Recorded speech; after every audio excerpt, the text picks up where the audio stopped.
Good morning viewers, আজকে আবার নতুন একটা লাঞ্চ রেসিপি নিয়ে চলে এসেছি। সেটা হচ্ছে ফুলকপি আলু মটরের নিরামিষ সবজি। তো দেখুন কি কি দেওয়া হচ্ছে। যেহেতু ফুলকপি তো ফুলকপি লাগবেই। ঠিক এই সাইজের ফুলকপি কেটে নিয়েছি, দেখতেই পাচ্ছেন একটু বড় বড় সাইজ করে। এই হচ্ছে আলুটাও এইভাবে কেটে নিয়েছি একটু বড় বড় করে। মটরশুঁটি লাগছে এক বাটি। আর গুঁড়ো মশলার মধ্যে লাগবে হলুদের গুঁড়ো, জিরের গুঁড়ো, ধনে গুঁড়ো, শুকনো লঙ্কার গুঁড়ো আর আদা বাটা। আর ফোড়নে যাচ্ছে গোটা গরম মশলা, তেজপাতা। আর এদিকে লাগছে টমেটো পেস্ট মোটামুটি 4-5 চামচ মতো টমেটো পেস্ট লাগছে। তো আসুন শুরু করি রান্নাটা। কিভাবে করি দেখাচ্ছি। এই যে গ্যাসটা জ্বালিয়ে দিলাম, কড়াইটা একটু গরম হোক।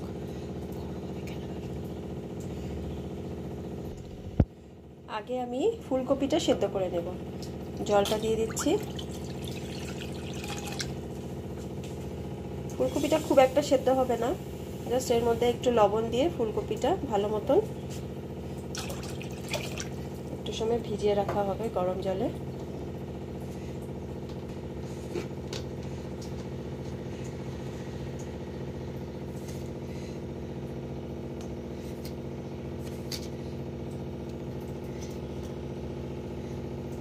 ফুলকপিগুলো দিয়ে দিলাম।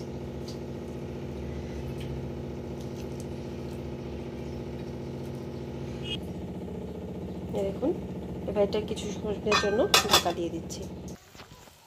দেখুন জলটা ফুটে উঠেছে, ফুলকপিগুলো সেদ্ধ হয়ে গেছে। এবার গ্যাসটা অফ করে দিচ্ছি। কড়াইটা বসিয়ে দিলাম। এদের ফুলকপি জলটা ঝরিয়ে নেওয়া হলো। এবার কড়াইতে তেল দিয়ে দিচ্ছি, সরষের তেল।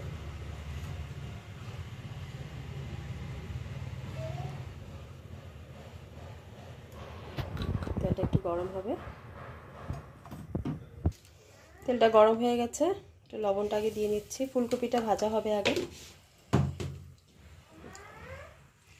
ফুলকপিটা ছেড়ে দিলাম।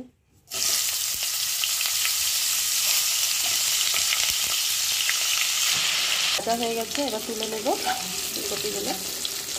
ফুলকপিগুলো উঠিয়ে রাখা হয়েছে। এবার ওই তেলেই 2-3 চামচ ঘি দিয়ে দিচ্ছি। মানে গন্ধটাও খুব ভালো হয়, রান্নাটার স্বাদটা ওতে। তেলটা গরম হয়ে গেছে, এখানে ফোড়ন দিয়ে দিচ্ছি। তেজপাতা, গোটা গরম মশলা। আর এই তেল আর ঘি দুটো মিশ্রণ যেটা আছে এর মধ্যেই দিয়ে দিচ্ছি। একটু জিরাও দিবেন, জিরা দিয়ে দিলাম, গোটা জিরা।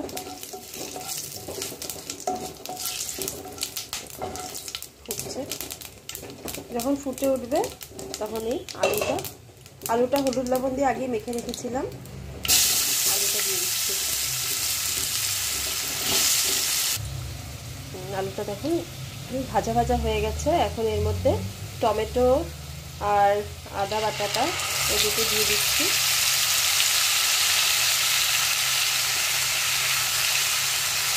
জল দিয়ে দিলাম।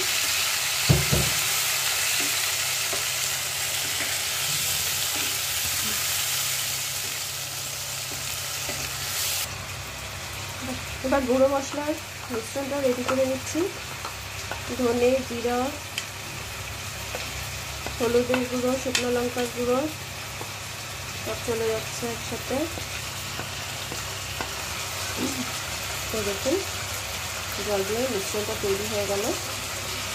আর এদিকে আলুটা ভাজা হচ্ছে। যখন টমেটোর একটা কাঁচা ফ্লেভার, যেটা গন্ধটা, এটা যখন চলে যাবে তখন এই মশলাটা এখন দিয়ে দিলাম। আর মটরশুঁটি যেটা ছিল সেটাও এখন দিয়ে দিচ্ছি। এবার এটা মটরশুঁটি আলু দিয়ে মশলাটা কষানো হবে। দেখুন কালারটা, আলুটা সেদ্ধ হয়ে যাবে, মশলাটার সাথে কষে যাবে। আর হিটটা বাড়িয়ে দেবেন না, কম আছে, আস্তে আস্তে ভাজা হতে থাকবে মশলাটা। তো যাতে করে মশলাটা ভাজা হয় তারপরে দেখাচ্ছি। দেখুন মশলাটা কষানো হয়ে গেছে আলু মটরশুঁটি দিয়ে। এবার এখন গরম জল দিয়ে দিচ্ছি। মশলা যত কষাবেন তত সবজির টেস্টটা উঠবে।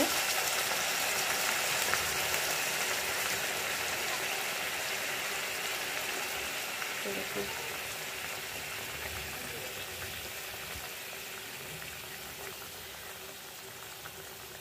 সুন্দর লাগছে দেখতে।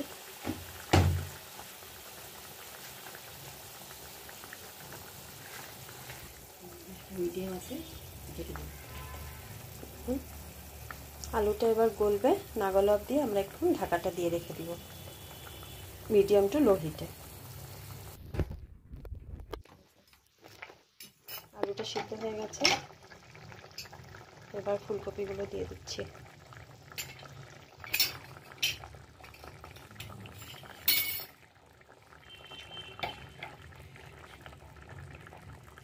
ফুলকপি ভাজার সময়, আলু ভাজার সময় আমি লবণ দিয়েছিলাম, তো আমি এখনও কিন্তু ঝোলে এখনও লবণটা দেইনি। তো এটা দেওয়ার পর যখন আরেকটু উতলাবে তারপরে একবার লবণটা টেস্ট করে তারপরে দেব, নাহলে হয়তো একটু বেশি হয়ে যেতে পারে।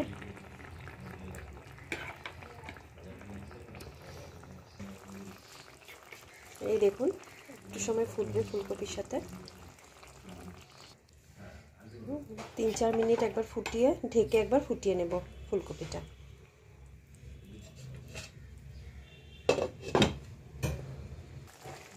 এই দেখুন স্বাদ মতো এখন লবণটা দিয়ে দিচ্ছি যতটুকু দরকার,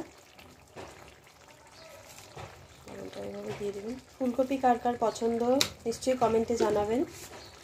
আমার ফুলকপির সবজি খুবই ভালো লাগে, সেটা মাছের সাথে হোক, ভাজা হোক, এভাবে হোক। আর এখন চিনি একটু দিয়ে দিচ্ছি, এই দিয়ে দিলাম। এবার আর একটু সময়ের জন্য